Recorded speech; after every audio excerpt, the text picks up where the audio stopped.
죽은 사람이 걸어 들어왔습니다. 마당에 있던 사람들이 모두 숨을 멈췄습니다. 손에 들고 있던 향이 바닥으로 떨어졌습니다. 분명 사흘 전 장례를 치른 사람입니다. 관 앞에서 통곡하던 아내는 고개를 들었습니다. 그리고 그 순간 눈앞에 서 있는 사람을 보고 비명을 삼켰습니다. 죽은 남편이었습니다. 이들 부부는 무슨 기구한 사연이 있을까요? 어디서 듣고 계신지 댓글에 알려주시면 만복의 기운을 보내드립니다. 이야기 시작하기 전 구독과 좋아요 눌러주세요. 그럼 시작합니다. 충청도 어느 조용한 마을이었습니다. 산자락 아래 자리 잡은 작은 마을이었어요. 집이라야 20 남짓밖에 되지 않는 곳이었지요. 이웃이 이웃의 밥 짓는 냄새를 알고 이웃의 기침 소리를 알 만큼 좁고 정겨운 마을이었습니다. 그런 마을에서 사흘 전 한 남자의 장례가 치러졌습니다. 남자의 이름은 이덕수였습니다. 나이 46. 키가 크지는 않았지만 어깨가 넓고 눈빛이 따뜻한 사람이었지요. 마을 사람들이 하나같이 말하기를 저 사람은 남한테 모질게 굴지 못한다고 했습니다. 길에서 굶주린 개를 만나면 제밥을 나눠주고 이웃집 지붕이 새면 먼저 나서서 고쳐주던 사람이었어요. 그런 사람이 장터에서 갑자기 쓰러졌다는 소식이 열흘 전 들려왔지요. 처음에는 아무도 믿지 않았습니다. 어제까지 멀쩡하던 사람이 어떻게 갑자기 쓰러지냐고 했지요. 그러나 소식을 전해온 사람이 한 명이 아니었습니다. 장터에서 직접 보았다는 사람이 2, 시신을 수습했다는 사람이 3이었지요. 그중 한 사람은 어릴 적부터 친하게 지내던 이웃집 박서방이었습니다. 박서방이 직접 들 것을 메고 시신을 옮겨왔습니다. 얼굴이 많이 상해 있었지요. 돌에 머리를 부딪혔다고 했습니다. 입고 있던 옷이 이덕수의 것이었고 품속에서 나온 놀이개가 어머니가 남긴 유품이었습니다. 복례는 그 놀이개를 보고 그 자리에서 주저앉았지요. 여보, 여보. 그 말밖에 나오지 않았습니다. 복례는 22살에 시집왔습니다. 24해를 함께 살았지요. 가난했지만 굶지는 않았습니다. 3아이를 낳았고 2아이를 먼저 보냈지요. 그 슬픔을 둘이서 견뎠습니다. 그래서 이덕수는 복례에게 세상의 전부였어요. 그런 사람을 잃었습니다. 장례는 3일장으로 치러졌습니다. 형 이덕만이 상주 자리에 섰지요. 형제 사이는 좋지 않았다고 했습니다. 그래도 장례 자리에서 덕만은 눈물을 훔쳤습니다. 복례는 관뚜껑을 닫는 순간 그대로 쓰러졌지요. 그렇게 장례는 끝났고 이덕수는 비싼 양지 바른 곳에 묻혔습니다. 사흘이 지났습니다. 복례는 제대로 먹지 못했습니다. 눈을 떠도 사람이 텅 빈 것 같았어요. 그날 오후 마을 어른들이 찾아왔습니다. 복례가 마루 끝에 앉아 있었습니다. 장독대 곁 노란 꽃이 바람에 흔들리고 있었지요. 그때였습니다. 살인문이 천천히 열렸습니다. 아무도 신경 쓰지 않았지요. 그런데 문 너머로 그림자 하나가 비쳤습니다. 남자의 그림자였습니다. 복례가 고개를 들었습니다. 그리고 굳었습니다. 남자가 마당으로 걸어 들어왔습니다. 옷은 찢겨 있고 얼굴엔 마른 핏자국이 남아 있었지요. 눈빛은 분명했습니다. 복례는 그 눈을 알아봤습니다. 여보, 향이 바닥으로 떨어졌습니다. 남자가 말했습니다. 나요. 2글자였습니다. 복례는 비틀거리며 내려섰습니다.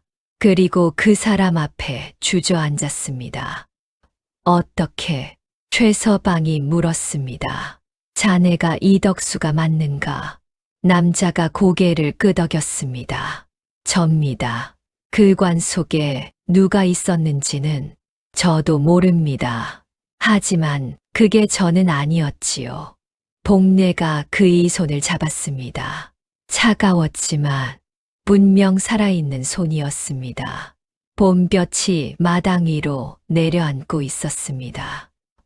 그것은 죽은 사람이 살아 돌아온 이야기의 시작이었지요.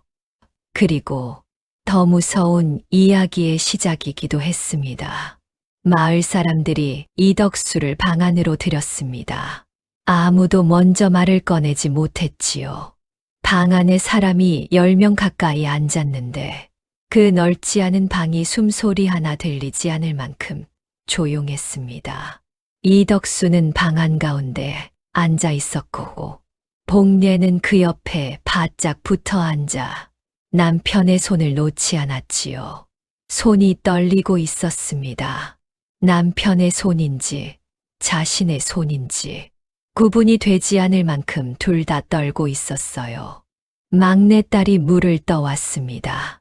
이덕수는 그 물을 받아 단숨에 들이켰습니다.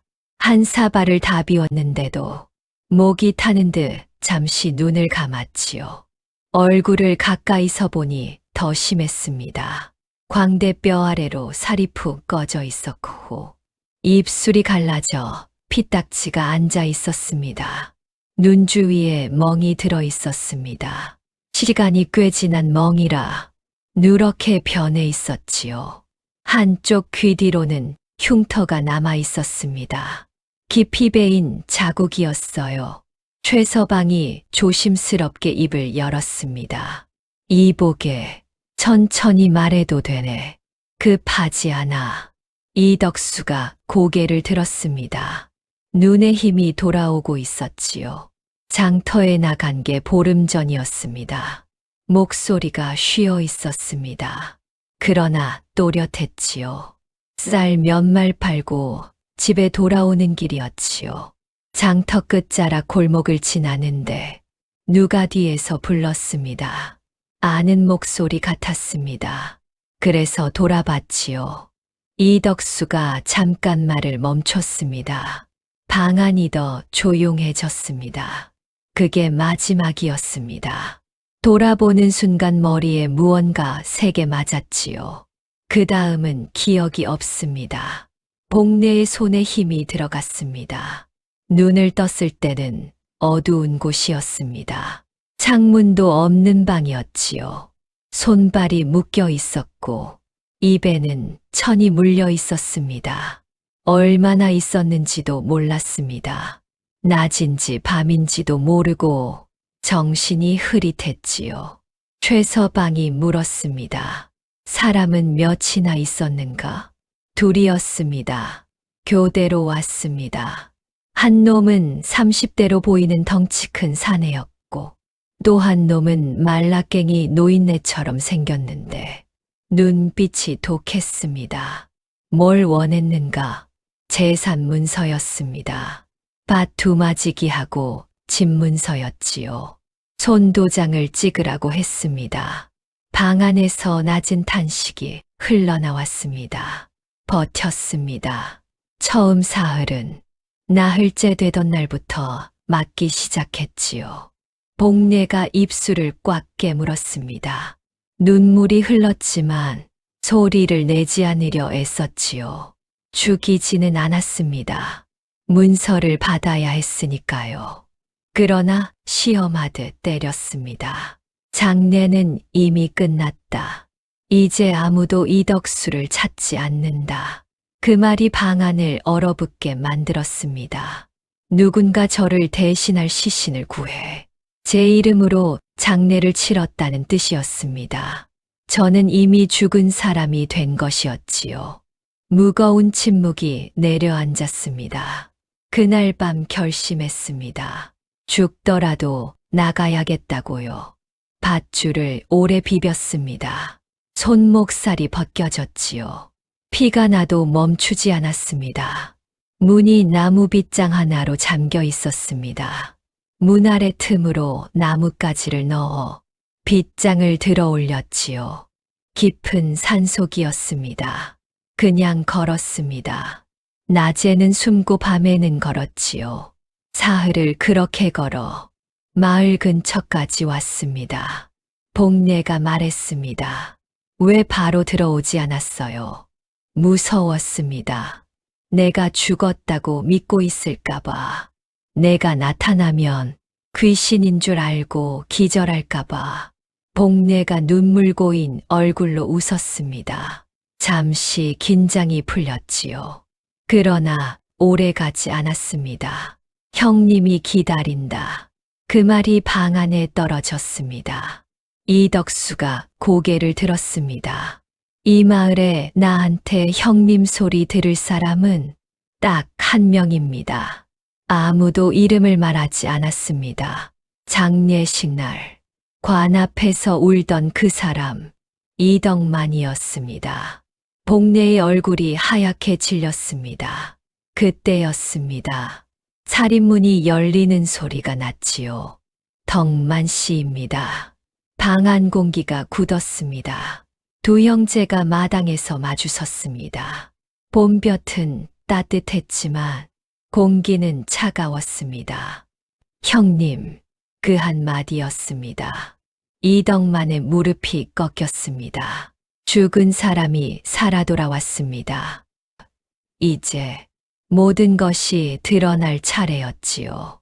마당이 공기가 달라졌습니다. 이덕만이 땅바닥에 주저앉은 채 얼굴을 감싸고 있었지요. 어깨가 바르르 떨렸어요. 마을 사람들은 그 모습을 보며 이제 다 끝났다고 생각했지요. 모든 것이 무너진 줄 알았어요. 그런데 아니었습니다. 이덕만이 천천히 손을 내렸어요. 얼굴이 서서히 드러났지요. 그런데 눈물이 없었습니다. 슬픔도 두려움도 아니었지요. 그저 차갑게 가라앉은 눈빛뿐이었습니다. 마치 처음부터 계산한 것처럼요. 이덕만은 무릎을 털고 일어나 옷깃을 단정히 여몄지요. 그리고 조용히 입을 열었어요. 이야기는 참 그럴듯하구나. 목소리가 전혀 흔들리지 않았죠. 그 침착함이 오히려 더 섬뜩했지요. 허나 장례를 치른 것은 나다. 관가의 인장까지 받은 장례야. 이미 봉인된 관이란 말이다. 최서방이 앞장서 나섰습니다. 봉인이 되었으면 어떻다는 게요. 다시 열면 될 일 아니겠소. 이덕만이 최서방을 쏘아봤지요. 관을 다시 연다는 것이 어떤 일인지 아시오? 관가 허락 없이 무덤을 파면 그것은 분명불경죄요. 법에 저촉되는 일이란 말이오.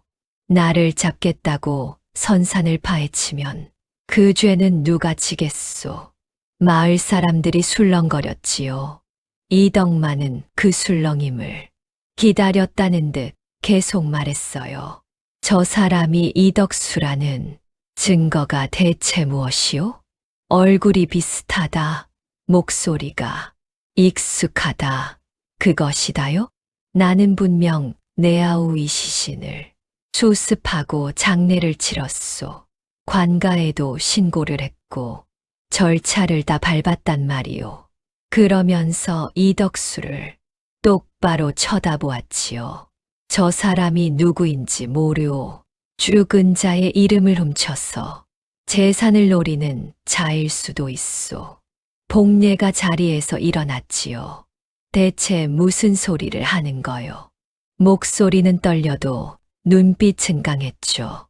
내가 22해를 함께 산 내 남편이란 말이오.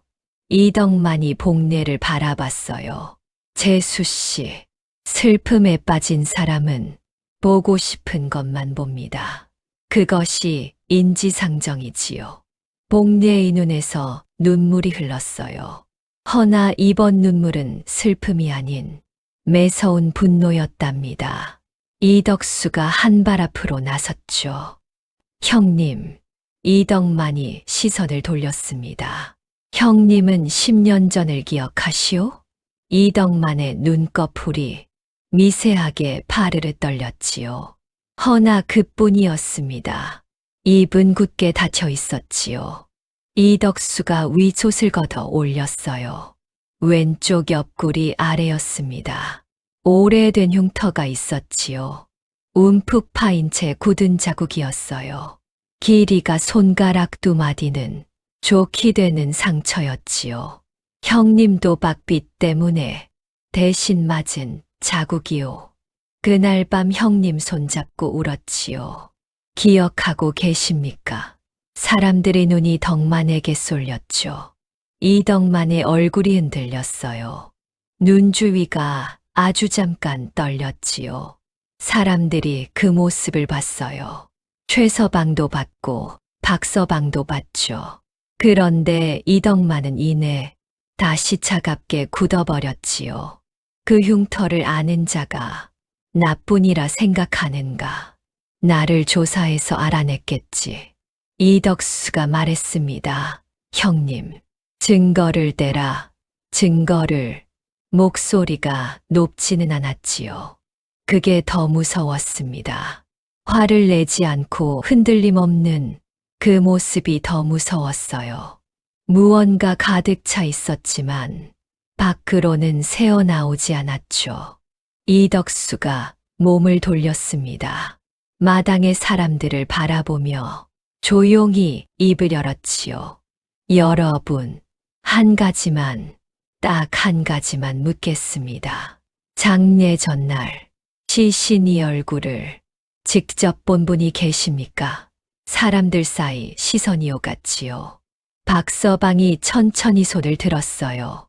나는 봤소. 덕만 씨와 둘이서 수습을 했으니까요. 얼굴이 대체 어떻던가요? 박서방이 기억을 더듬었지요. 심하게 부어 있었소. 형태를 알아보기가 어려울 정도로 부었었지. 덕만 형님이 뭐라 하던가요? 박서방이 잠시 멈췄습니다. 물에 빠져서 불었다고 했소. 이덕수가 고개를 끄덕였지요. 나는 물에 빠진 적이 없습니다. 정적이 내려앉았습니다. 왜 물에 빠진 얼굴이었을까? 그 질문이 모두의 머릿속에 동시에 떠올랐지요. 이덕만이 입을 열었습니다. 물이 고인 곳에 쓰러졌을 수도 있지. 그 얼굴이 며칠치로 불어 있었습니까? 박서방이 신중하게 기억을 다시 더듬었지요. 오래됐소. 하루 이틀이 아니라 훨씬 더 오래됐었지. 마당이 다시 술렁거렸습니다. 사고날과 장례 날짜 사이엔 간격이 짧았기 때문이지요. 이덕수가 나지막이 말했어요. 장터에서 나를 습격한 사내가 둘이 있었습니다. 그중 한 명이 사라졌지요. 이덕만의 눈이 가늘어졌어요. 처음에 형님은 저를 실종 처리하려 했을 겁니다. 그런데 공범이 욕심을 냈죠. 저를 가두고 형님을 거꾸로 협박하기 시작한 겁니다. 사람들이 숨을 죽였지요. 그래서 형님이 결단을 내려 그 사내를 처리한 겁니다. 그리고 그 시신에 제 옷을 입혀 장례를 치른 것이지요. 이덕만이 비웃듯 말했어요. 재미있는 이야기구나. 증거는 대체 어디 있느냐? 공범이 사라진 것이 증거요. 그날 저를 쫓던 사내가 지금 어디 있겠습니까? 형님은 알고 계시겠지요. 이덕만이 입을 다물었습니다. 그 침묵이 많은 것을 말했죠. 이덕수가 마지막으로 말해요. 관 속에 있는 사람의 왼손 약지를 확인해 보십시오. 이덕만의 눈썹이 움직였어요. 나는 왼손잡이였습니다. 붓을 오래 쥔 굳은 살이 항상 약지에 있었지요.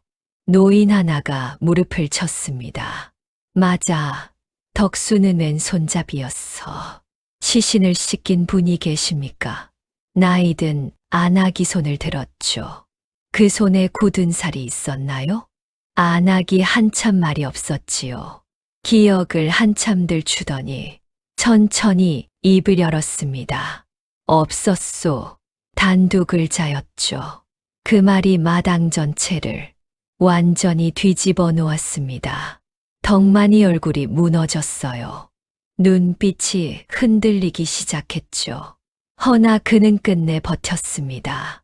굳은 살이 뭘 증명하는가? 이덕수의 목소리가 더욱 낮게 깔렸습니다. 그 속엔 분노도 슬픔도 없었죠. 그저 오래된 상처 같은 깊은 떨림뿐이었습니다. 나는 형님이 왜 그랬는지 다 알고 있습니다.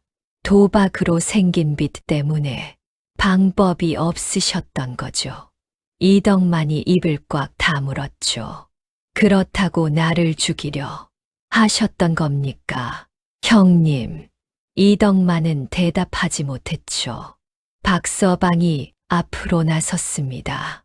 관을 다시 열어서 확인을 하면 되리리요. 그제야 이덕만의 눈이 크게 흔들리고 말았습니다. 잠시 침묵이 흘렀지요. 이덕만이 내뱉었습니다. 열어보거라. 짧지만 모든 걸 인정하는 듯한 서글픈 말투였습니다. 입술이 미세하게 떨렸지요. 청년들이 그를 데려갔지만 뿌리치지 않았습니다. 증거는 너희 말뿐이다. 탐욕이 죄냐? 더 갖고 싶은 마음이 대체 죄란 말이냐? 아무도 대답하지 않았지요. 탐욕은 죄가 아니다. 그 비명이 사그라들었습니다. 사람들은 한동안 그 자리에 멍하니 서 있었지요. 이덕수는 형이 끌려간 그곳만 보고 있었습니다. 복례가 남편 곁에 서서 함께 그곳을 바라봤지요. 두 사람은 말이 없었습니다. 봄바람이 마당을 한번 부드럽게 훑고 지나갔지요. 노란 꽃이 흔들거렸어요.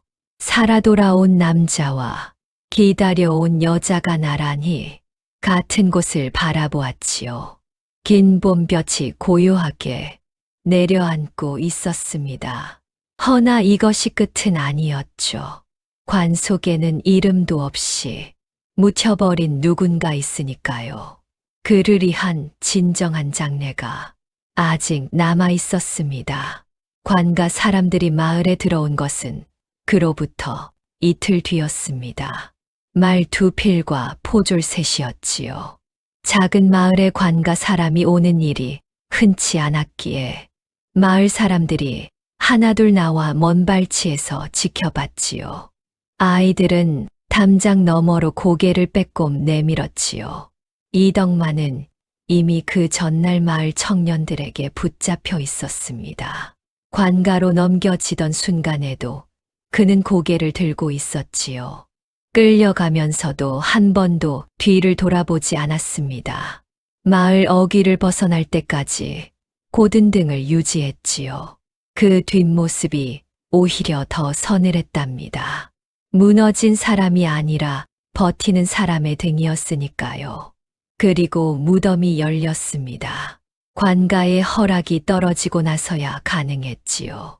최서방이 직접 관가에 찾아가 사정을 설명했답니다.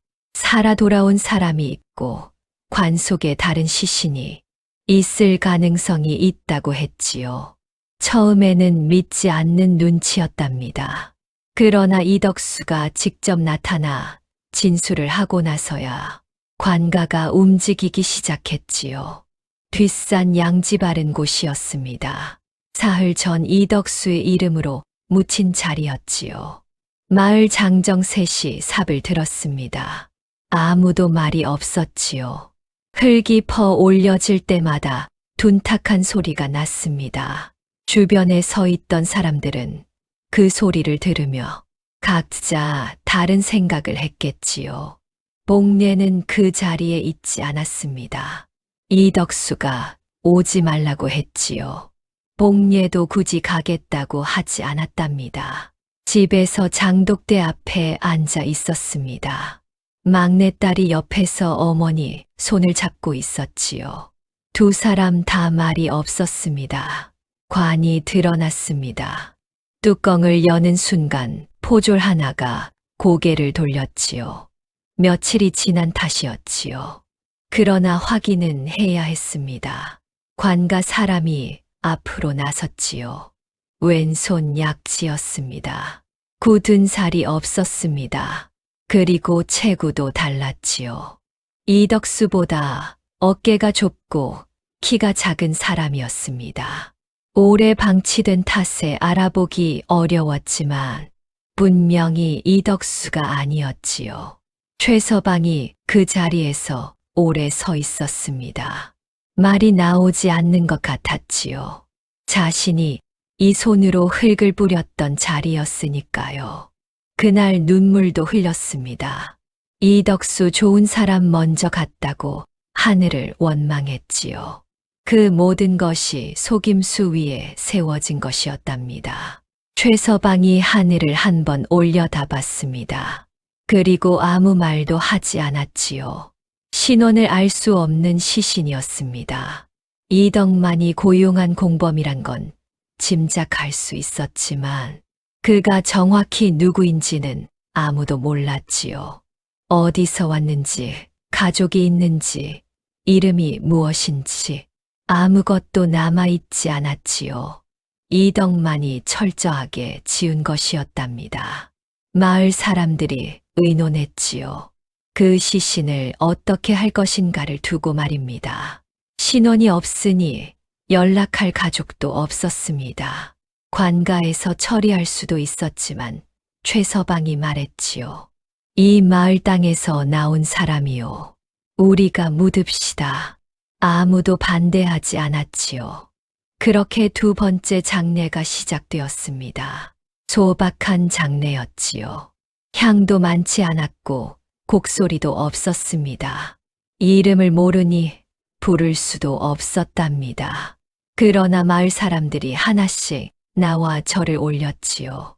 누군지 몰라도 이 땅에 왔다 간 사람이니까요. 누군가의 아들이었을 것이고 누군가의 형이었을지도 몰랐지요. 이덕수도 그 자리에 섰습니다. 관 앞에 무릎을 꿇었지요. 한동안 고개를 숙이고 있었답니다. 무슨 생각을 했는지는 알 수 없었지요. 그러나 오래 그 자리에 있었답니다. 일어서지 않고 오래도록 앉아 있었지요. 복례가 뒤늦게 그 자리에 왔습니다. 오지 않으려다가 왔지요. 남편 옆에 나란히 무릎을 꿇었습니다. 두 사람이 나란히 앉아 이름 모를 사람을 위해 머리를 숙이고 있었지요. 말이 없었답니다. 봄바람이 불어와 향 연기를 흔들었지요. 복례가 낮게 말했습니다. 당신이 살아서 돌아왔으니 저 사람이 대신 간 것 같아요. 이덕수가 대답하지 않았지요. 그러나 고개를 끄덕였답니다. 그것으로 충분했지요. 이덕만은 관가에서 죄를 신문받았습니다. 끝까지 부인했다는 이야기가 들렸지요. 자신은 장례를 치른 형일 뿐이라고 했답니다. 증거는 기억뿐이고 기억은 증거가 되지 않는다고 했지요. 그러나 관속 시신이 이덕수가 아니라는 사실은 부인할 수 없었지요. 신원 미상의 시신에 이덕수의 옷을 입힌 것, 장례를 주도한 것, 그리고 공범이 사라진 것, 그 모든 것이 이덕만을 향하고 있었지요. 마을에서 목격자들의 진술이 이어졌답니다. 장터에서 이덕수를 쫓던 사내를 봤다는 사람, 그 사내가 이덕만과 함께 있는 것을 본 적이 있다는 사람, 이덕만의 빚이 얼마나 되는지 알고 있는 사람, 하나씩 쌓여갔지요. 이덕만은 그 모든 진술을 들으면서도 표정을 바꾸지 않았다고 했지요. 관가 포졸이 나중에 최서방에게 전한 말이었지요. 보통 사람이 아니라고 했답니다. 저렇게 끝까지 버티는 사람은 처음 봤다고 했지요. 그러나 버팀도 한계가 있었답니다. 결국 이덕만은 죄를 받았지요. 마을에 그 소식이 들려온 날 아무도 크게 기뻐하지 않았답니다. 당연한 결과였지만 기쁘지 않았지요. 형이 아우를 죽이려 했다는 사실 자체가 슬펐으니까요.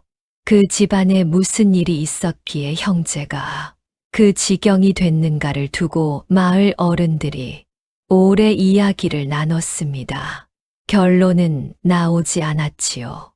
사람 마음속을 누가 다 알겠느냐고만 했답니다. 봄이 깊어가고 있었습니다. 이덕수는 조금씩 기운을 되찾았지요. 처음 며칠은 밥을 먹어도 먹은 것 같지 않다 했지요. 자다가 깨는 일도 잦았답니다. 눈을 감으면 어두운 방이 떠오른다고 했지요. 아무것도 보이지 않는 그 방, 손목을 묶은 밧줄의 감촉, 맞을 때마다 울리던 귀 안의 소리, 그것들이 쉽게 사라지지 않았답니다. 복례는 그런 남편 옆에서 조용히 있었지요. 아무 말도 하지 않았어요. 괜찮냐고 묻지 않았습니다. 다 지났다고 위로하지도 않았지요. 그냥 옆에 있었답니다. 밥을 차리고 물을 떠오고 저녁이 되면 같은 방에서 같은 방향을 보며 누웠지요. 그것으로 충분했답니다. 어느 저녁이었습니다. 이덕수가 마당에 나와 장독대를 바라보고 있었지요. 해가 뉘엿뉘엿 넘어가고 있었답니다. 하늘이 붉었지요. 장독대 위로 그 붉은 빛이 내려앉았답니다. 오래된 항아리들이 조용히 그 빛을 받고 있었지요. 복례가 옆으로 나왔습니다. 뭘 보고 있어요? 그냥요. 잠시 침묵이 흘렸지요. 이덕수가 말했습니다. 죽음 앞에서 가장 먼저 떠오른 게 뭔지 아시오? 복례가 남편을 바라봤지요. 당신 얼굴이었소. 복례가 말이 없었답니다. 어두운 방에서 정신이 흐릿해질 때마다 당신 얼굴이 떠올랐소. 그게 없었으면 버티지 못했을 것이요. 복례가 고개를 숙였지요. 눈물이 나오려는 것을 참는 것 같았답니다. 입술을 꼭 다물고 있었지요. 그러다 말했답니다. 나는 그 사흘 동안 밥을 못 먹었어요. 알고 있소. 당신이 없으니 밥이 넘어가지 않았어요. 알고 있소. 그러니까 다시는 복례가 말을 잊지 못했지요. 이덕수가 아내의 손을 잡았습니다. 차갑지 않은 손이었지요. 따뜻했습니다. 살아있는 손이었지요. 다시는 먼저 가지 않을 것이요. 복례가 그 손을 꽉 쥐었지요. 두 사람은 한동안 그 자리에 서 있었답니다. 마당에 봄바람이 불어왔지요. 장독대 곁에 피어있던 노란 꽃이 흔들렸습니다. 그 꽃은 장례가 치러지던 날에도 피어 있었지요. 복례가 멍하니 바라봤던 그 꽃이었답니다. 그때는 꽃이 예쁘게 보인 게 이상하다고 생각했지요. 이제는 알 것 같았습니다. 살아있는 것들은 다 그렇게 예뻐 보이는 것이라고요. 해가 완전히 넘어갔지요. 마당이 어스름에 잠겼습니다. 복례가 먼저 부엌 쪽으로 발걸음을 옮겼답니다. 저녁 차릴게요. 이덕수가 그 뒷모습을 바라봤지요. 스물두 해를 함께 본 등이었답니다. 그런데 그날따라 처음 보는 것 같았지요. 아니, 처음 보는 게 아니라 처음으로 제대로 보는 것 같았답니다. 이덕수가 낮게 말했지요. 아무도 듣지 못할 만큼 낮은 목소리로요. 그날 밤 복례는 오래간만에 밥을 2그릇 먹었습니다. 남편이 보는 앞에서 숟가락을 들었지요. 국물을 떠 마시고 밥을 씹었답니다. 아무 말 없이 그냥 먹었지요. 그런데 먹다가 갑자기 눈물이 났답니다. 왜 나오는지 몰랐지요. 슬프지 않았거든요. 오히려 그 반대였답니다. 밥이 이렇게 맛있었던가 싶었지요. 맛있어도 되는 날이 다시 왔다는 게 눈물이 된 건지도 몰랐지요. 이덕수는 아내가 우는 걸 보고도 아무 말 없었지요. 그냥 자기도 숟가락을 들었답니다. 두 사람이 말없이 밥을 먹었지요. 부엌 안에 숟가락 소리만 났었답니다. 그 소리가 그렇게 든든할 수가 없었지요. 세월이 흘렀습니다. 그 마을에서 이 이야기는 오래도록 전해졌지요. 살아 돌아온 사람과 형제의 이야기였답니다. 그런데 마을 사람들이 가장 오래 기억한 것은 따로 있었지요. 사건도 반전도 아니었답니다. 복례가 나중에 안악들에게 한 말이었습니다. 그 사람이 돌아온 날 손을 잡았는데 손이 차가웠어요. 그런데 그 차가운 손이 너무 반가웠지요. 살아있는 사람 손은 다 따뜻할 줄 알았는데 차가워도 살아있으면 따뜻한 거더라고요. 안악들이 그 말을 듣고 한동안 말이 없었답니다. 각자 남편 손을 한 번씩 잡아봤다는 이야기도 있었지요. 이덕수는 그 후로 오래 살며 글을 가르쳤지요. 아이들에게 붓 쥐는 법과 글자 쓰는 법을 가르쳤지요. 왼손 약지에 굳은 살은 죽는 날까지 여전했지요. 복례는 남편보다 2해 먼저 세상을 떠났답니다. 가을 끝 무렵이었지요. 조용히 눈을 감으며 마지막으로 한 말이 있지요. 장독대 곁에 꽃 심어요. 봄의 노란 꽃으로요. 그게 다였답니다. 이덕수는 그 이듬해 봄 장독대 곁에 노란 꽃을 심었지요. 꽃이 피던 날 마당에 오래 앉아 있었답니다. 무슨 생각을 했는지는 아무도 몰랐지요. 다만 그날 이덕수의 왼손 약지에는요, 붓 대신 꽃 한 송이가 쥐어져 있었다고 합니다. 살아있다는 것은 거창한 것이 아니었지요. 차가운 손을 잡을 수 있는 것, 같은 밥상에 마주 앉을 수 있는 것이었지요. 부엌에서 불빛이 켜지는 걸 마당에서 바라보는 일이었답니다. 그런 것들이었지요. 우리는 그것을 너무 오래 당연하게 여기며 삽니다. 잃어보기 전까지는 말이지요.